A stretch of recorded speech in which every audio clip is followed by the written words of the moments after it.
Bonjour à toutes et à tous. Ça va Angers? Ok, donc il y avait écrit avec un animateur. C'est non, je vois pas.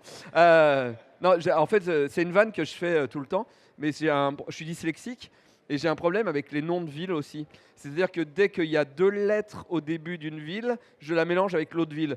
Tours et Troyes, par exemple, pour moi, c'est les mêmes villes. Donc, des fois, j'ai annoncé que je dédicaçais à Troyes alors que je dédicaçais à Tours.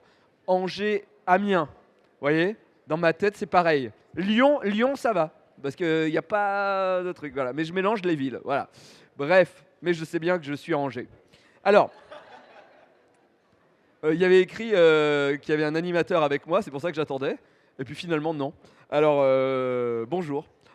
Bienvenue sur cette conférence où je vais vous apprendre à gruger en bande dessinée. C'est-à-dire comment faire de la bande dessinée quand on n'est pas ouf en dessin.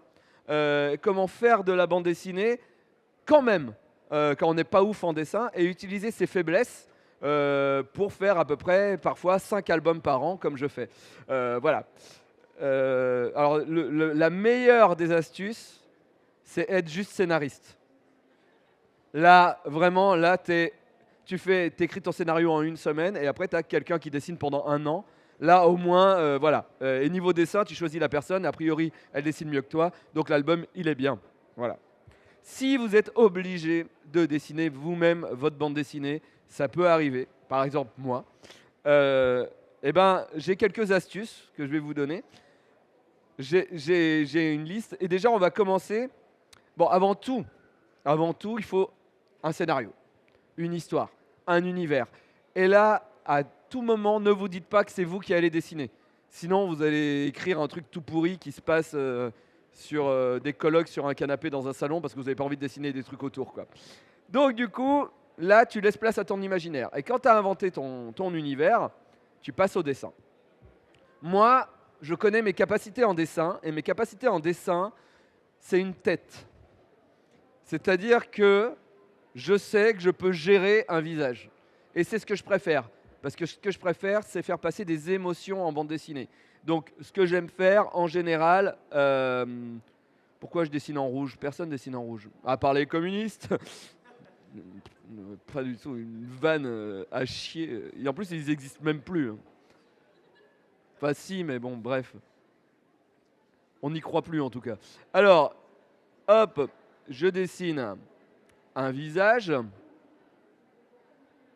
Un visage, pour moi, d'abord, c'est les yeux. Je commence toujours par les yeux parce que les yeux, putain, pardon, je dis des gros mots. Faut pas dire des gros mots. C'est les émotions, donc les yeux d'abord. Et après, eh ben, des yeux, je pars et je fais la suite du visage. Et là, on est en train de faire une petite mort. Je commence toujours par les yeux. Après, je termine avec le crâne. Et on a une petite mort.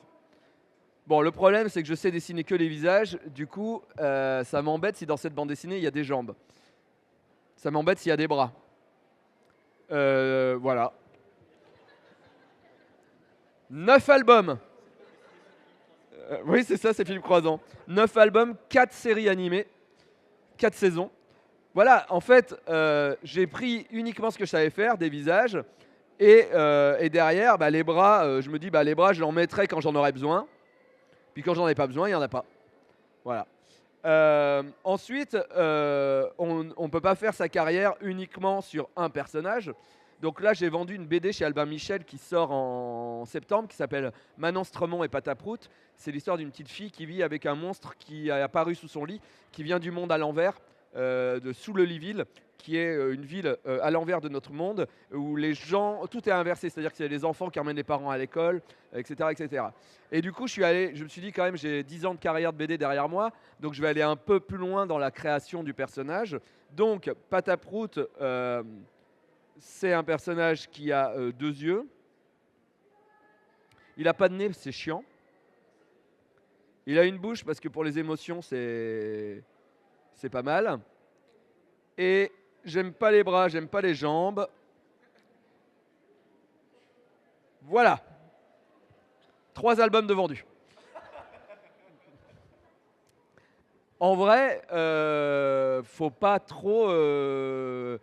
Enfin, si tu as une histoire qui est cool, si tu as des dialogues qui sont sympas, bah, il faut faire avec ses faiblesses. Voilà. Donc ça, c'est pour avoir les personnages. Ensuite, il y a beaucoup de gens qui, quand ils font de la bande dessinée, ils sont persuadés qu'il faut dessiner toutes les cases et à chaque case refaire un dessin. Alors oui, mais pas non. Par exemple, moi, là, j'ai Pataprout. Bon, là, il rit pas, mais par exemple, allez, on va dire, on va dire qu'on va essayer de faire une planche de BD. Hop, voilà. Imaginons que en bas, ici, je vais faire Pataprout parce qu'il est encore plus rapide à dessiner que la petite mort. Parce que je me suis dit, si je dois faire plus d'albums, voilà. Du coup, je vais faire un Pataprout ici. Bon, mon trait est un peu gros.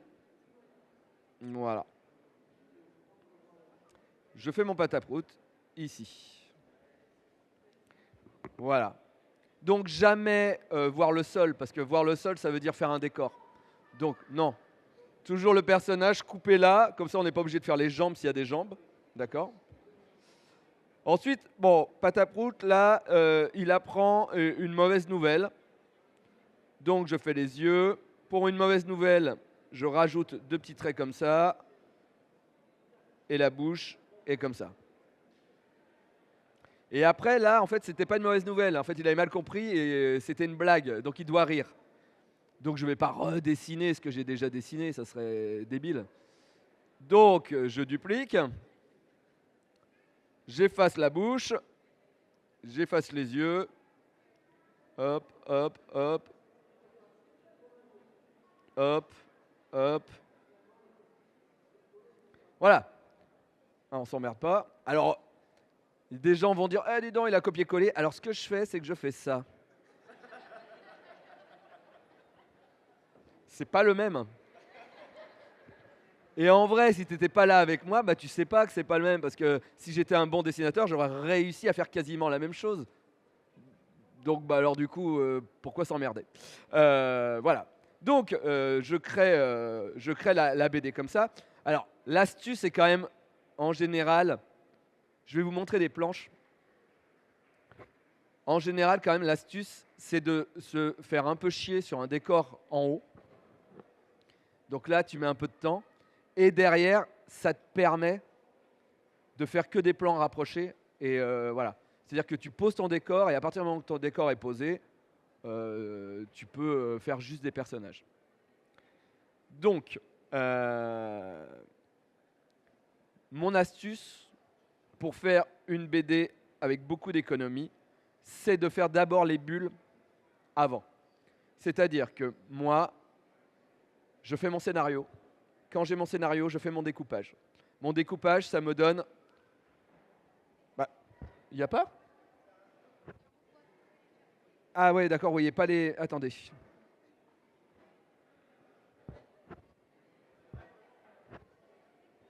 Voilà. Donc j'ai mes cases. Voilà. Et avant de faire quoi que ce soit, je fais mes bulles sur mon application InDesign. Et je mets mes bulles dans les cases. Pourquoi? Parce que ça ne sert à rien de dessiner ce qui va être caché par les bulles. C'est une perte de temps. Si je fais mon décor et qu'il est caché par les bulles et que j'ai mis 1 heure pour faire un truc dans le fond et qu'on ne le voit pas, bon voilà. Et du coup, ça m'indique aussi que les personnages, ils vont être, ils vont être bas, quoi. Du coup, j'ai besoin... laisse-moi tranquille. J'ai pas besoin de faire un pataprout géant, en fait, il peut être que là, vous voyez. Donc du coup, c'est économie. Voilà. Ensuite, bon, là j'ai une case, elle est géante là-haut. Et ça fait, je suis obligé de faire un décor. Bon, embêtant. Mais, il y a une astuce. Si j'ai envie de mettre 2 personnages qui se rencontrent et que c'est assez important et qu'il faut que ça soit un peu mis en avant. Du coup, bon, là je vais faire des traits comme ça, mais du coup les personnages, ils courent l'un vers l'autre. de manière très très mal dessinée. Voilà, hop. Ils courent l'un vers l'autre, mais là, je suis obligé de me taper un décor. Donc, l'astuce, c'est ça. C'est l'absence de cases. Et ça, c'est génial. Parce que l'absence de cases, je peux mettre juste 2 personnages qui courent. Et mieux, dans la grammaire de la bande dessinée, ça met encore plus en exergue le fait que les personnages se rencontrent. Donc, en plus, vous, quand vous lisez, vous dites « Oh, c'est un passage important ». Et j'ai pas besoin de faire de décor. Voilà. Ensuite, je reçus mon truc. Alors, je ne sais pas si vous avez lu La Petite Mort en bande dessinée. Et en fait, il faut savoir que quand on connaît ses incapacités et quand on est un peu feignant, ça crée, ça fait naître des trucs scénaristiques. Par exemple, La Petite Mort, c'est une famille qui vont faucher les gens, etc., etc. Et au début, j'avais eu l'idée, parce que j'adore Ghostbusters, et je me suis dit, ça serait génial que la famille Mort, ils aient un corbillard pour se déplacer. Sauf que un corbillard pour se déplacer, ça veut dire dessiner une voiture. Ça veut dire dessiner des voitures en mouvement. Ça veut dire dessiner des gens assis dans une voiture. Ça veut dire dessiner un habitacle de voiture. Et alors, personne ne veut faire ça. Donc, ils se téléportent. Et là, voilà. Mais du coup, ça fabrique un pouvoir à mes personnages. Et du coup, ça me permet, dans la bande dessinée, de créer des blagues sur de la téléportation, sur des trucs comme ça. Même chose, la petite mort doit aller faucher des gens. Et donc, il faut qu'on lui envoie des ordres de fauche. Que Dieu, enfin c'est le grand tout dans la bande dessinée, mais les appelle. Et donc j'étais parti sur l'idée d'abord de coup de téléphone. C'est-à-dire ton patron t'appelle, tu dis bon, là, il faudrait qu'il y a le maire du village, tu dois aller le tuer. Ah ok. Sauf que quand j'ai commencé à dessiner, un combiné de téléphone à l'époque, un vieux combiné de téléphone, parce que la petite mort c'est un peu années 50, années 60 dans le dessin. Je fais un combiné, la main, tu fais une main pour dessiner une main et tout ça, machin. Je me suis dit non, mais je me tape pas tout un album avec des gens qui répondent au téléphone. Donc après, je me suis dit, ok, Dieu leur envoie des mails. C'est drôle. Sauf qu'un écran d'ordinateur, des mails, imiter le mail et tout. Et là, je me suis dit, ah mais ouais, les poissons. J'aime bien dessiner les poissons dans des aquariums. Du coup, ils ont des poissons fun. Donc c'est le poisson qui se transforme, il parle, il envoie le message de Dieu et c'est fini. Voilà.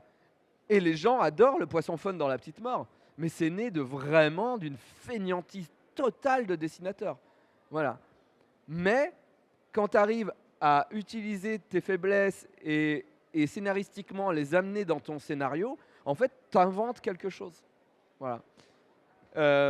Oui, oui, non, il n'y a pas de poisson fun dans celui-là. Voilà, pas dans celui-là. Celui-là, c'est le 8e album, donc j'ai dessiné, et j'ai même pas copié-collé des fois. Voilà. Au début, j'arnaque et après, j'arnaque de moins en moins. Ouais, oui, c'est ça. Oui, oui, oui, c'est ça. Ensuite, par exemple, dans La Petite Mort, il y a des moments où il y a des fausses publicités. C'est des moments que les gens adorent. Mais en vrai, moi, c'est des moments où j'essaye toujours, quand je fais une BD, de faire une page de BD par jour. Et il y a des jours où tu n'as pas le temps parce que tu fais d'autres choses, tu as un autre taf, etc. Et une fausse publicité, ça prend 1 heure à faire. Donc, quand il y a une fausse publicité dans La Petite Mort, en général, c'est un jour où j'avais pas le temps.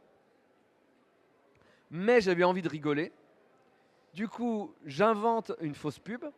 Et quand j'ai créé ma fausse pub, en général, c'est un peu rigolo. Du coup, la fausse pub va, voilà, mort VPN par exemple, voilà. La fausse pub va se décliner à l'intérieur de l'album. C'est-à-dire Hello qui tue. J'ai inventé Hello qui tue pour gagner du temps sur un truc. Sauf que après, tous les personnages, ils ont des cartables Hello qui tue. Il y a un merchandising Hello qui tue à l'intérieur de La Petite Mort, dans la bande dessinée. Les gens viennent me parler de Hello qui tue et me disent que c'est bien et tout ça. Donc, en voulant gagner du temps sur un truc, ça nourrit l'album. Et là, il y a la saison 4 de la série animée de La Petite Mort qui sort vendredi prochain. Et il y a tout un épisode sur les cartes brillantes Hello qui tue à l'intérieur que les enfants s'échangent. Et c'est né de ça, en fait. C'est né d'un moment de fainéantise, on va dire, qui est devenu un truc où les gens me demandent en dédicace Hello qui tue, quoi. C'est devenu un personnage important. Donc, il faut accepter des moments de faiblesse, parce que des fois, ça peut donner quelque chose de bien. Voilà. Je continue. Donc, les décors. Les décors, c'est trop chiant. Je déteste faire des décors. Et du coup, il y a plein d'astuces pour les décors. Donc, on vient d'en voir un, qui est l'absence de décor. Ça, c'est une super astuce. Ensuite, on a l'astuce. Attendez. L'astuce de rien. C'est-à-dire que là, Manon, elle est par terre. Il y a un fond vert. J'ai vaguement montré qu'il y avait de la moquette, mais voilà. Ensuite, il y a une astuce que j'adore. Je l'ai découvert pour cet album-là, le tome 2. Maintenant, ça sera dans tous mes albums. Attendez. Non. Hop.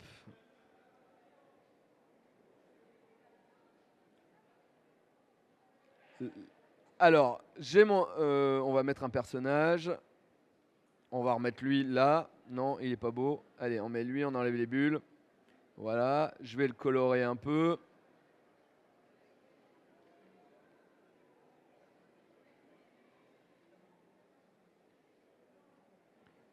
Waouh. J'ai choisi un rouge bien pétant, hein. Voilà. Donc là, je me retrouve avec ce personnage. Et je me dis, malheureusement, il n'y a pas de bulle. Parce que la bulle, c'est vachement bien, ça cache. Des fois, je rajoute des textes pour montrer que pour pas faire de décor. En fait. Je me dis, ouais, je vais rajouter une blague. Au moins, la blague, ça prend moins de temps qu'un décor. Mais maintenant, j'ai trouvé l'astuce de la fenêtre. Et alors, l'astuce de la fenêtre, c'est trop bien. Tu fais un rectangle. Tu prends ta gomme.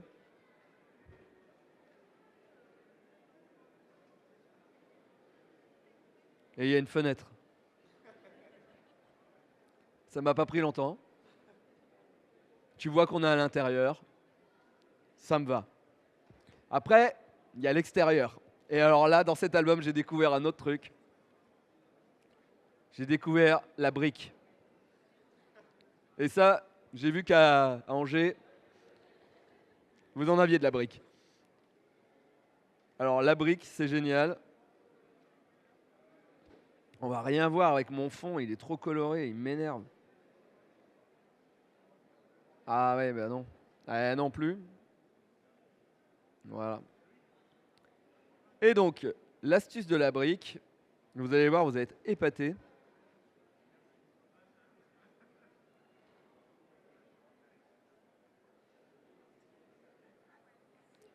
Voilà. C'est un mur. Et tout le monde dans l'inconscient voit le mur. Et voilà. Alors ensuite, il y a d'autres techniques, parce que des fois c'est un peu pauvre tout ça. Et en fait, j'ai un truc. Depuis le tome 1 de La Petite Mort, ça fait 12 ans que j'ai trouvé ce truc sur Google Images qui s'appelle mur crado. Voilà. J'ai tapé mur crado dans Google Images il y a 14 ans et cette image est sortie, grise, un peu crado. Dans tous mes albums depuis 12 ans, il y a ça. C'est-à-dire que je le mets sur le fond, je réduis l'opacité et je mets une texture comme ça, partout. Et en fait, ça rajoute une petite texture un peu jolie, un peu vieillotte et tout ça. Et ça arrange énormément de trucs pas finis, un peu moches, etc., etc. Graphiquement, ça sauve tout en fait. Voilà. Et il y a énormément de dessinateurs qui utilisent des textures. Voilà, allez-y, c'est rapide, tu rajoutes dessus et ça change tout. Et ensuite, le truc, malheureusement, ça va être chaud à trouver. Ah oui, j'ai dû dessiner une voiture dans le Manon Stremont et Pataprout tome 2 que vous voyez là. Je suis en train de dessiner, qui sortira en janvier 2025. À un moment, je devais dessiner une voiture. Et je me suis dit, non, Du coup, j'ai dû inventer le monde qui est dessiné par les enfants. Donc, mon personnage se retrouve dans le monde dessiné par les enfants, qui, en termes d'économie de temps de dessin, est quand même pas mal aussi. Donc, donc, ils volent une voiture au monde dessiné par les enfants, ce qui fait que, elle est où? Elle est là. Je peux faire mon décor avec ma voiture. Et là, c'est legit. Enfin, la voiture a le droit d'être dessinée comme ça, quoi. Voilà. Donc, en gros, en général, on s'en sort scénaristiquement avec tout ça. Preuve de la technique du mur. Là, j'ai mis plus de briques. Ouais, voilà, voilà. Mais je cherche et j'arrive pas à trouver. Après, il y a la technique japonaise, la technique du trait de vitesse, et que je n'ai pas là. Mais du coup, je vais la simuler. Donc là, vous voyez, on est sur une page où j'étais obligé de dessiner la chambre en bas. J'ai pas eu envie. Bon, bah, j'ai enlevé le décor. Là, c'est un peu vide et il n'y a pas de bulle normalement.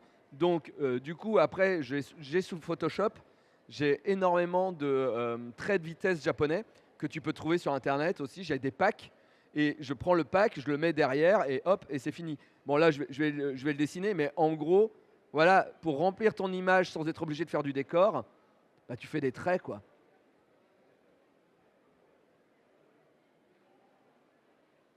Bon, je vais pas tout faire parce que je suis pas payé, mais voilà, en gros, voilà, tu fais ça partout et ni vu ni connu, quoi. On voit pas que t'as pas voulu faire de décor, quoi. Voilà. Je vais l'effacer parce que après, vous allez le voir à l'impression, les gens vont pas comprendre. Je vais oublier et ça va partir chez l'imprimeur. Voilà. Euh, et je regarde.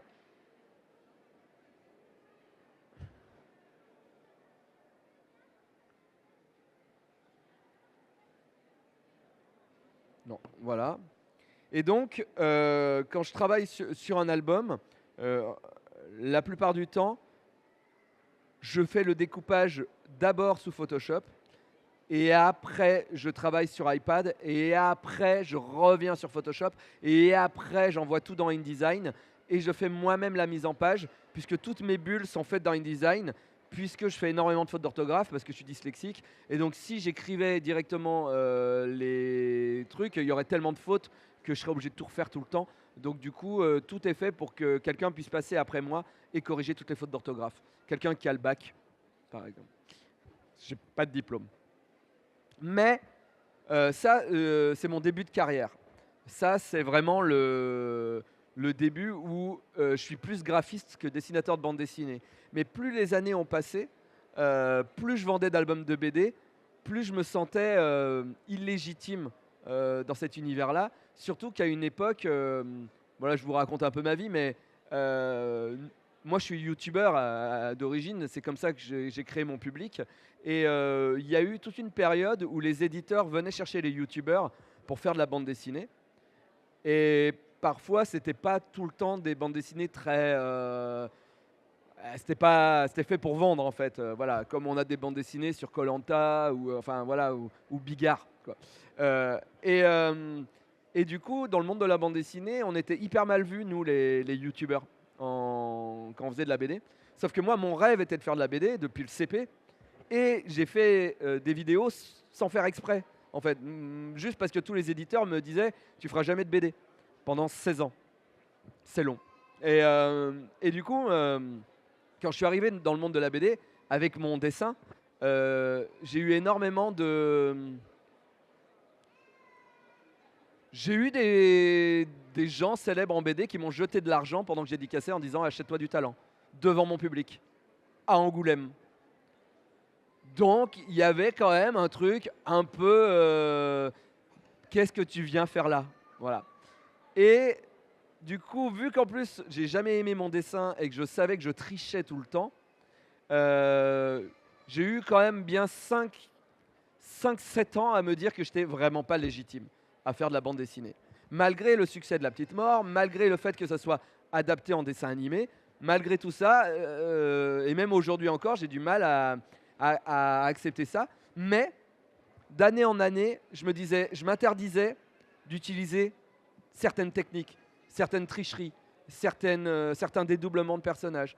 Et depuis le Covid, je ne sais pas pourquoi, il y a eu le Covid et ça a déclenché un truc chez moi du dessin. J'ai pris des cours sur des plateformes en ligne et tout ça pour Procreate, qui est le logiciel que vous voyez là, que j'utilise depuis quelques années, qui est génial.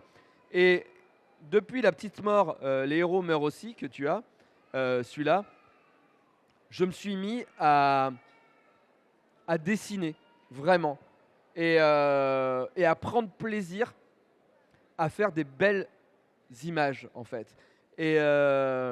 Mais ça m'empêche pas, quand je dois faire des planches où c'est juste du scénario, où les gens parlent, à pas m'emmerder. Parce qu'en fait, une BD, vous imaginez, on met 6-7 mois à faire un album de BD, vous la lisez en 30 minutes aux chiottes. Moi, ça me fait méga mal. Et du coup, quand je suis sur des passages où c'est juste du dialogue, je me dis, ça va, il est aux chiottes, il voit même pas que j'ai dupliqué, quoi. Mais, c'est vrai, je pense à vous aux chiottes quand je dessine, voilà. Je vous vois pas, hein. Je vois pas ce que vous faites vraiment, hein, mais dans ma tête, voilà, j'imagine la personne. Mais ça n'empêche pas, de temps en temps, d'avoir envie de créer une belle image et de se faire plaisir. Et aujourd'hui, moi, dans ma carrière, c'est là où j'essaye de tendre, c'est de ne pas être débile, parce qu'on n'est pas très bien payé quand même pour faire de la bande dessinée aujourd'hui. Souvent, quand je travaille avec des jeunes auteurs qui sortent de l'école, c'est l'enfer. Parce qu'ils veulent tellement bien faire que si tu les laisses faire, la BD, elle met 2 ans. Sauf que tu le payes 5 000 €, 2 ans pour vivre 5 000 €, aujourd'hui, c'est pas possible. Voilà.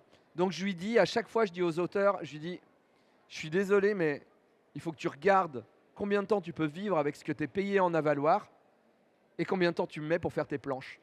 Je dis, c'est un peu horrible, mais aujourd'hui, on est un peu obligé de réfléchir comme ça si tu veux vivre de la bande dessinée. Sinon, tu fais graphiste à côté, ce que on fait tous, hein, en général, mais si tu veux vivre de la bande dessinée, il faut réfléchir comme ça. Et moi, aujourd'hui, j'ai une recette qui fait que je fais une BD. Mes BD, je les fais en 3-4 mois. Voilà, en général. Mais ça n'empêche pas d'avoir envie de proposer des choses. Et dans Manon Stromon et Pataprout, qui est ma dernière bande dessinée, qui va sortir bientôt, je m'amuse aujourd'hui, en travaillant un peu, à faire des choses que je ne pouvais pas faire avant. Avant, mes personnages ne bougeaient pas, ne savaient pas bouger. Et aujourd'hui, j'arrive à créer des scènes d'action et à me faire plaisir. Ou à créer des mondes comme ça, où on peut voir le monde à l'endroit, le monde à l'envers, et des choses comme ça. Voilà, ce que je veux dire, c'est que on peut être feignant, faire du copier-coller, et en même temps, les gens font « Waouh, c'est cool !» Mais j'ai dessiné qu'une fois Pataprout, je me suis pas fait chier, quoi. Voilà. Bon, j'ai changé la bouche 2-3 fois. Voilà. Donc voilà, faire de la bande dessinée, en fait, on peut être feignant de manière intelligente. Et il faut savoir, en fait, où on met son énergie. Quand on connaît la grammaire de la bande dessinée, quand on sait comment on raconte des histoires, en fait, c'est là où on arrive à se dire, ok, ma grande page de début de BD, je situe les personnages, je situe l'action, je situe l'univers, je me fais chier. Je passe 2 jours sur la case. Par contre, derrière, c'est que des pages de dialogue et je rattrape le temps que j'ai perdu à faire une belle page avec juste des petits personnages que je dédouble, etc. Et vous y voyez en général que du feu. Voilà. Voilà ma conférence sur comment être feignant en bande dessinée. Est-ce que vous avez des questions? Voilà, on a 30 minutes, voilà, autour de La Petite Mort, autour du dessin, de l'édition. Je suis aussi éditeur, donc si vous avez quelques questions sur... Oui. Ah, il y a un micro, il y a un micro, il y a un micro qui arrive. Et c'est le photographe qui apporte le micro, parce que voilà. Mais le micro n'est pas branché. Non, mais c'est bon, j'ai Voilà, trouvé le bouton. bon. Comment t'es venue l'idée de La Petite Mort au départ? Est-ce que c'est du dessin que tu créais avant quelque chose que tu faisais régulièrement et après tu t'es dit tiens, j'ai trouvé peut-être un personnage et je vais le développer ou tu t'es dit justement, tu es parti d'une histoire et tu t'es dit il me faut un personnage collé à cette histoire. Alors, l'histoire de la petite mort, voilà, elle est assez compliquée et simple. J'avais aucune idée que j'allais faire la petite mort. Mon père a fait un infarctus et un AVC en même temps, comme dans Street Fighter, tu vois, un combo. Il est resté à l'hosto pendant une semaine, mais pendant 3 jours, il avait un caillot dans le cœur. S'il bougeait, il était mort. Mais il allait bien. Mais si le caillot bougeait, il mourait. Donc, on a ce truc-là où tu sais, les médecins t'ont dit voilà, s'il tousse, il peut mourir. Et donc, toi, pendant 3 jours, tu fais OK. Ils ont mis des médicaments qui fait fondre le truc, mais il faut attendre. Voilà. Donc, pendant 3 jours, je continue ma vie, mais en même temps, en me disant ça se trouve, dans 1 heure, mon père est mort. Et donc, bah, vu que je suis quelqu'un de hyper lol, bah, je dessine la mort, voilà. Tu sais, genre de manière automatique sur des pages, machin, ça. Sauf que j'arrivais pas à dessiner une faucheuse adulte jolie. Donc, je la faisais en chibi, en fait, parce que j'aime bien les mangas et tout ça. Et au bout d'un moment, le personnage venait et je me disais ah, c'est rigolo, c'est la petite mort. Et quand j'ai pensé petite mort, j'ai fait ah, ah, parce que la petite mort, c'est l'orgasme en langage poétique. Et donc, je me suis dit ah, ce jeu de mots, il est sympa. Et voilà. Et j'ai laissé le personnage de côté. Mon père est sorti de l'hosto. Et à l'époque, tous les jours, je faisais un strip de 3 cases sur Internet dans mon blog BD qui s'appelait Bad Strip. Et un jour, j'avais pas d'idée. Du coup, j'ai ressorti ce personnage et j'ai fait 3 cases avec ce personnage. Et les gens ont adoré et m'ont dit la suite. Et j'avais vraiment pas plus d'idées que 3 cases. Donc du coup, la semaine d'après, j'ai fait 3 cases. La suite. Ok, donc 3 cases toutes les semaines. Puis je dédicaçais, à l'époque, j'avais sorti ma première bande dessinée, qui était une fille, il était une fois une fille que j'ai rencontrée 2 fois. Et les gens venaient et me demandaient de dédicacer La Petite Mort sur l'album. Alors que La Petite Mort n'existait qu'en blog. Je fais ok, bon, les gens aiment bien.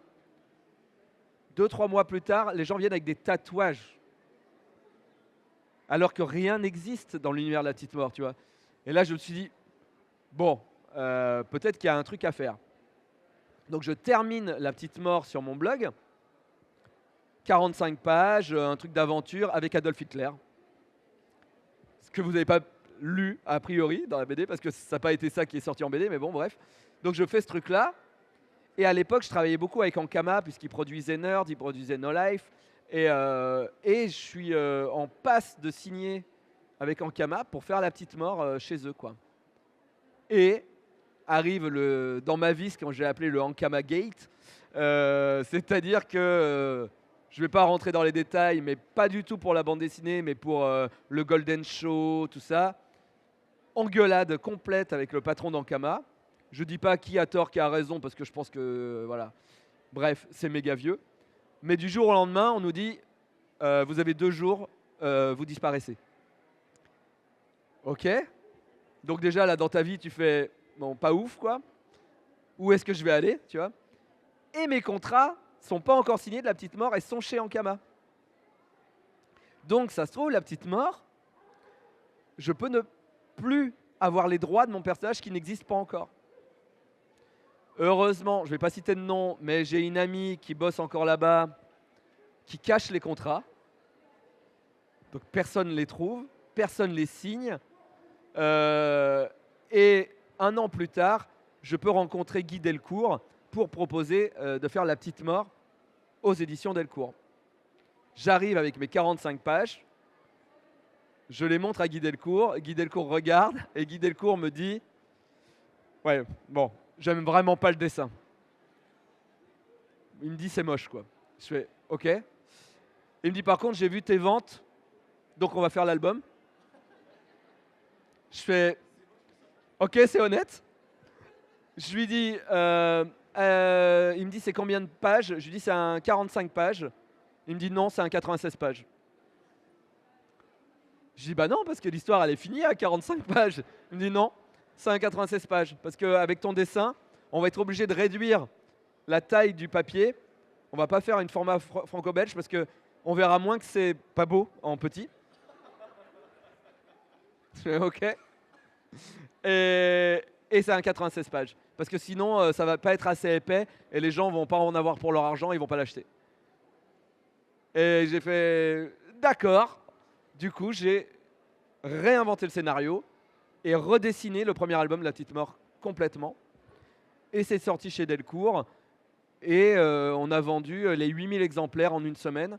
On a réimprimé, on a vendu 13 000 exemplaires, on a réimprimé, réimprimé, réimprimé. Et là, je crois que c'est la 6e réimpression de La Petite Mort. Ça vient de loin. Ça vient de très loin.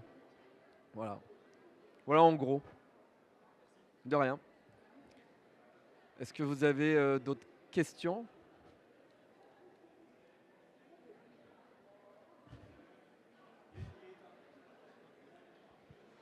Oui, petite question sur ton métier du coup d'éditeur. Comment est-ce Je que... t'entends pas du tout. Petite question sur le métier d'éditeur. Tu as Ouais. fait la transition, comment est-ce que ça se passe Alors, j'ai pas vraiment fait la transition parce que, en fait, je suis directeur de collection chez Delcourt. Ok. Donc, quand un auteur de bande dessinée vend pas mal, parfois l'éditeur va le voir et lui dit hey, tu voudrais pas éditer des potes à toi? Et en vrai, Guy Delcourt, il est venu vers moi. On a compris qu'il avait une petite calculette dans la tête et qu'il était très malin. Parce que c'est vrai, La Petite Mort, c'est lui qui a fait ça et c'est grâce à lui qu'il y a eu le succès quand même de La Petite Mort. Hein. Parce que là, on a l'impression qu'il m'a un peu humilié. Bon, il m'a un peu humilié, mais a raison quelque part, quoi. Il avait vu ce qu'il fallait faire. Et du coup, il s'est dit, Davy, il a plein de copains youtubeurs et voilà. Et il s'est dit, bah, si je lui propose de faire sa collection, il va amener à la bande dessinée ses potes. Et donc, on n'est pas à l'abri d'un succès. Ce qui est drôle, c'est qu'effectivement, j'ai amené mes potes connus à la BD et ça n'a jamais été des succès. Vraiment, au max, on a vendu 4000 exemplaires, ce qui est bien, mais pas top si on reprend les nuls. Par contre, ma pote qui n'était pas très connue, Sophie Lambda, là, par contre, on est sur un succès d'édition fou. Tant pis pour l'amour. Voilà, tant pis pour l'amour. Bah, je suis l'éditeur. La BD, là, on vient de signer pour le Brésil. Voilà, la Russie. Je savais même pas que les Russes ils lisaient des BD franco-belges, tu vois. Donc voilà. Et donc voilà, il m'a amené à ça. Et du coup, mon métier, je suis plus directeur artistique que éditeur. C'est-à-dire que je vais prospecter. Par exemple, Guédré, je voulais vraiment faire une BD avec Guédré parce qu'elle est folle. Mais surtout, elle m'avait raconté sa vie en Lituanie sous le communisme. Et je trouvais ça hyper intéressant d'avoir une bande dessinée qui te parle de ton enfance dans un pays communiste. Voilà, quand ils avaient un chewing-gum, ils le découpaient ou alors ils se le donnaient. C'est-à-dire, ils faisaient une ronde parce qu'ils sont communistes. Tu vois, genre le partage, même dans la bave, tu vois. Et le dernier, il avait quasiment plus de goût, tu vois. Mais du coup, ils essayaient d'être le premier dans la ronde, tu vois. Et quand elle me racontait ça, je lui dis il faut en faire une BD. Et elle voulait raconter ses chansons en BD, parler de sexe ou de trucs comme ça. Et je lui dis non, raconte-toi toi. Et donc c'est ça que je fais dans ma maison d'édition en fait. Et il y a un éditeur chez Delcourt qui fait les contrats, qui fait les trucs où je serais incapable de faire. Donc voilà, je suis plus voilà, directeur de... Voilà. Dans l'idée aussi, tu parlais de prospection. Comment est-ce que tu les découvres, ces artistes, etc. Comment est-ce que, Bon, si là, c'est par pas- contre, Guy Delcourt m'a un petit peu. Il m'a dit qu'il voulait des gens de YouTube ou des choses comme ça. Donc, en général, c'était plus contacter des gens avec qui j'ai déjà travaillé et leur demander s'ils voulaient faire des bandes dessinées, comme j'ai fait avec Guédré. Mais par contre, mon but à chaque fois, parce que moi, j'en avais marre, chaque fois qu'un éditeur venait me chercher, il voulait qu'on adapte notre programme qui fonctionnait sur YouTube en BD. Et en vrai, c'est. Enfin, en général, ça n'a pas d'intérêt. Dedo, par exemple, Dedo, quand je suis allé le voir, je lui ai dit t'as envie de faire quoi? Il m'a dit moi j'ai envie de faire une BD avec des monstres. Et on y est allé à fond et on n'a pas repris un de ses sketchs qu'on a adapté en case. Parce que pour moi, ça n'a pas d'intérêt. Voilà. Guédré, adapter ses chansons, les illustrer. Enfin, les chansons illustrées en BD, c'est. Bon, enfin, à part pour vendre, je trouve que ça n'a pas d'intérêt. Et du coup, Guédré a raconté sa vie, etc., etc. Donc c'est surtout ça que je fais. Et ma collection, vu que la BD de Sophie Lambda a énormément marché, Guy Delcourt là, un petit peu m'a demandé maintenant, je suis plus sur de l'autobio féminin. Voilà. Euh, Là, il y a la nouvelle BD de Eleanor Cost qui sort bientôt, qui raconte ses déboires avec des producteurs qui te font des rendez-vous dans des saunas. Voilà.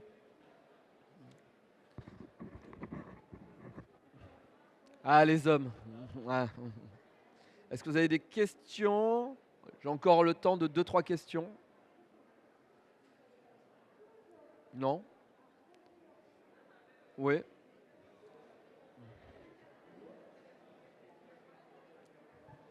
Tu as traité énormément de personnages de pop culture Ouais. en parodie. Est-ce qu'il y en a que tu n'as pas traité et que tu aimerais traiter? Bah, il y en a, on n'a pas le droit.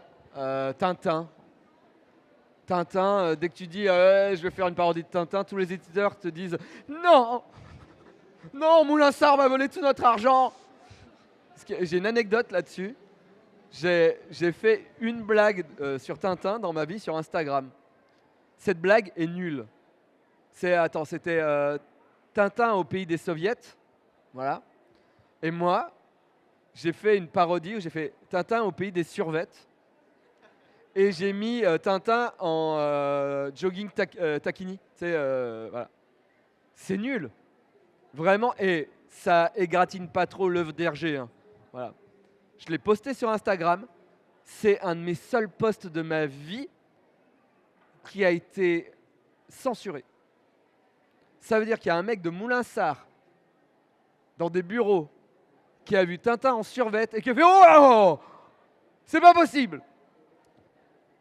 Et ça veut dire que Instagram a fait oh, c'est pas possible. Et j'ai été ban. Ils m'ont dit attention, si vous n'enlevez pas ça, on va vous détruire votre compte Instagram et ça. Tintin en survette quoi. Donc, pas Tintin. Voilà.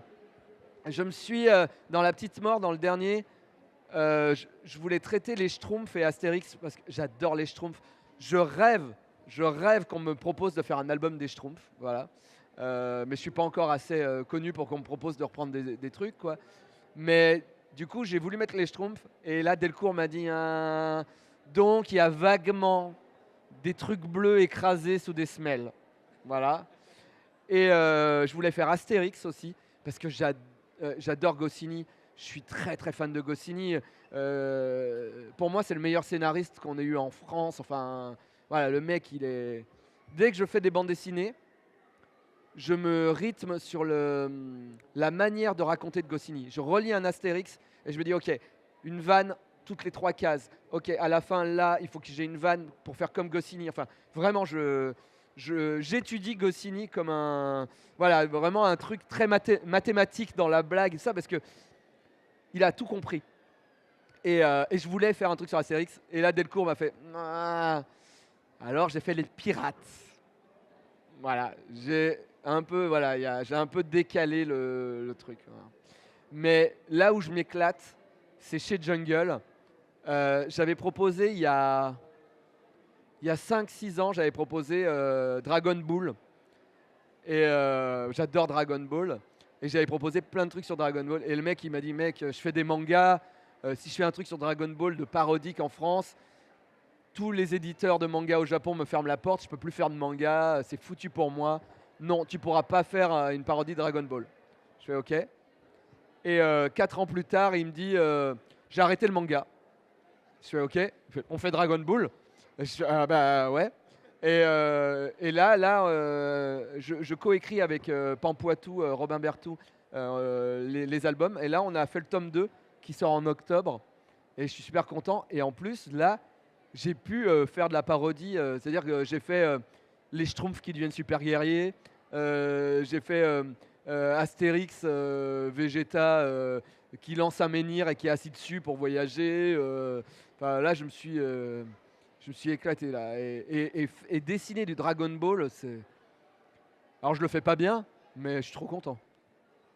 Ah ouais. Ah, je peux vous montrer un truc.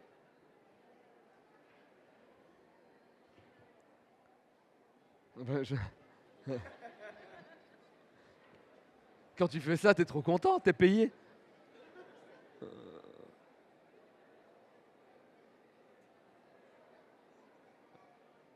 Euh, Alors là, il n'y a pas la couleur, mais c'est un baby dama. Je me suis éclaté à faire cet album. Mais par exemple, là, je ne pouvais pas me permettre que cet album me prenne trop de temps. Il y aura quelqu'un qui fait les couleurs, hein. C'est pas moi qui fais les couleurs.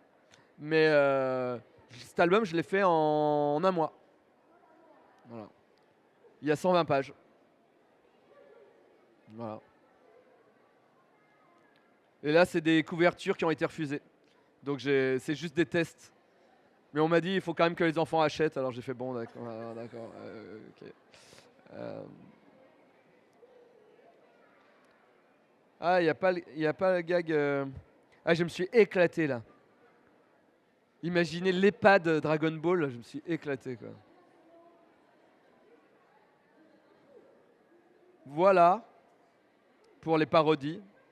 Mais dans tout ce que je fais, les Pokémon, c'est le truc qui revient tout le temps. Bon, déjà parce que je suis quand même un des rares joueurs de Pokémon Go encore en 2024. Oui, bah. Heureusement, je suis pas le seul. Que dalle! Faut aller là-bas pour avoir 2 Pokéstops de merde. Voilà. Si vous avez des Liputi Shiny, je prends. Voilà. Je suis à 1000 Pokémon Shiny. Bon, bref, on n'est pas là pour se vanter, bien entendu. Voilà, Dragon Ball. Ah oui, bah on n'a pas le droit de faire les vrais noms, donc voilà. Est-ce que vous avez une dernière question, peut-être?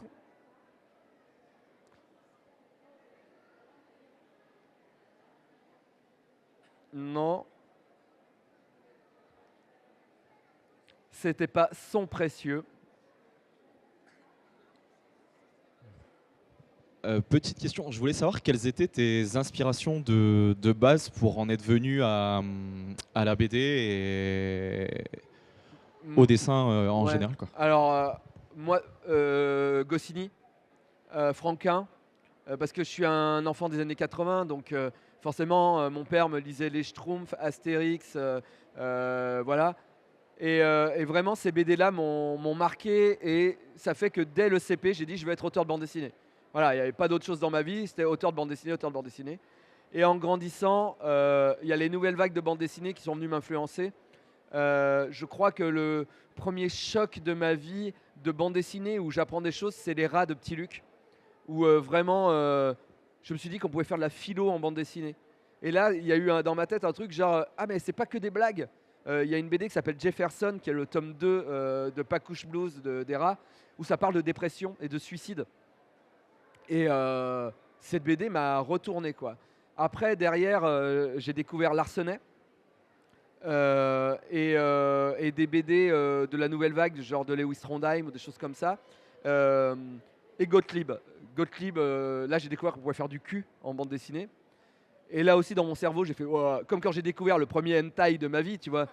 Tu regardes le Club Dorothée toute ta vie et à aucun moment tu penses que tu pourrais voir des choses comme ça dans un dessin animé, tu vois, où tu fais OK. Et du coup, ouais, Fluide Glacial, ça m'a amené dans un autre univers de la bande dessinée. Et je pense que c'est le mélange de tout ça. Dans mon dessin est pas ouf, mais c'est beaucoup de Franquin, beaucoup de Gottlieb qui ont été biberonnés au Club Dorothée. Et donc, il y a du manga dedans qui vient, tu vois. Donc, toutes mes expressions sont très manga. Mais dans ma narration, je suis très franco-belge. Et j'adore le comics.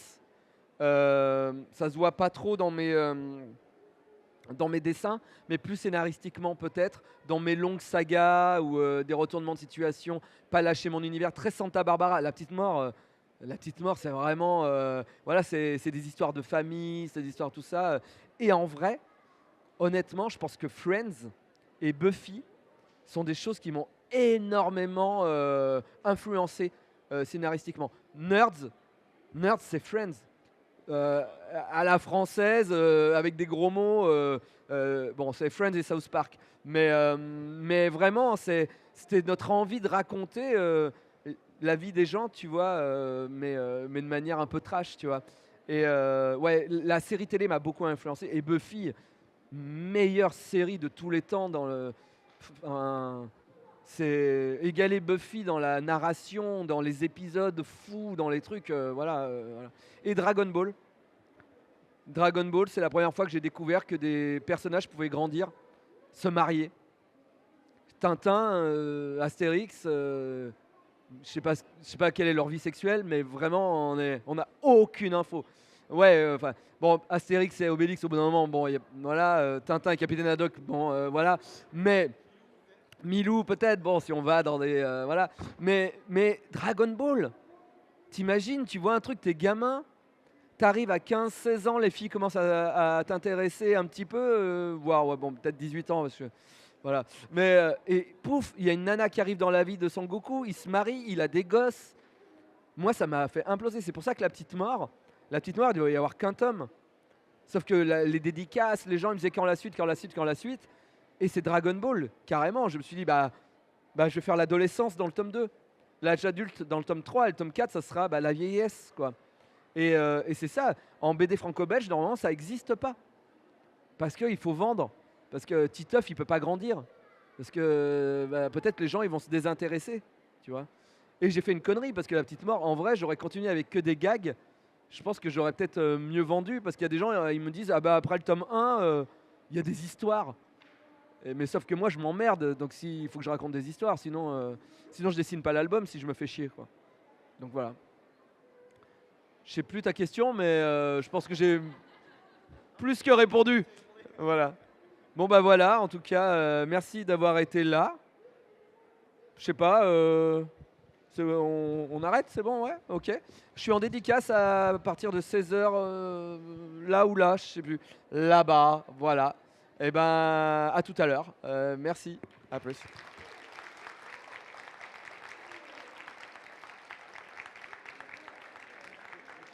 À savoir que... Ah merde, tu l'as enlevé? Tu peux montrer mon écran?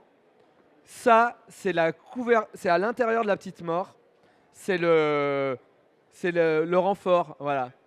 Et ben ça m'a pris 2 jours. C'est la planche la plus longue de tout l'album. Mais non, je peux pas copier-coller. Chaque personnage a la même position que chaque Schtroumpf dans l'album de Peyo. J'ai repris chaque position de chaque Schtroumpf. Au début, je me suis dit, ah, l'idée, elle est trop drôle. Je me suis retrouvé 2 jours à faire mes trucs devant Netflix. Je me suis haï. Et c'est la planche la plus longue de l'album. Voilà. Merci, à tout à l'heure.